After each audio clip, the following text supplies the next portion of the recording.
Combat in Star Wars Rebellion with the Rise of the Empire, explained in 3 minutes. First, combat starts when you move units into a system that already has enemy units. To do this, you need to have enough transport capacity to move any units that require it.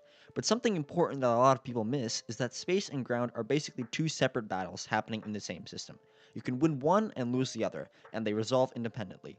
Now, the real step when you are defending is whether or not to add a leader. If you don't already have one there, you can bring one in from the pool. This matters way more in Route because leaders don't just give you cards anymore, they control rerolls and how consistent your damage is. No leader basically means you're just hoping your dice carry you. After that, instead of drawing a random tactic card like the base game, Route gives you a set hand of tactic cards that you manage throughout the battle. At the start of each round, you're choosing what to play without knowing what card your opponent will play. You reveal your cards at the same time.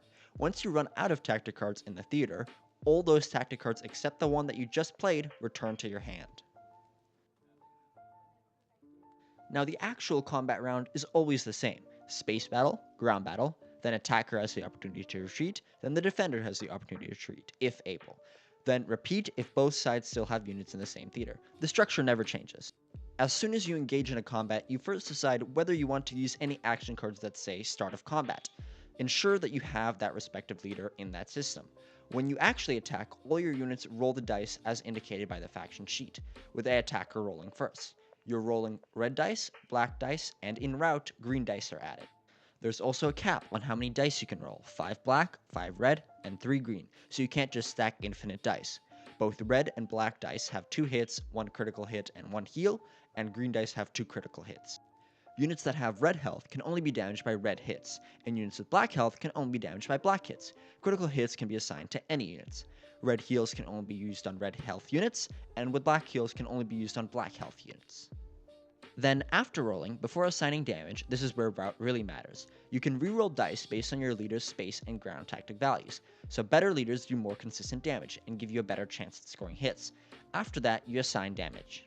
A quick key rule that people forget is that units are not destroyed until both sides finish that round of combat, so even if something is dead, it can still shoot back before leaving and it still can heal.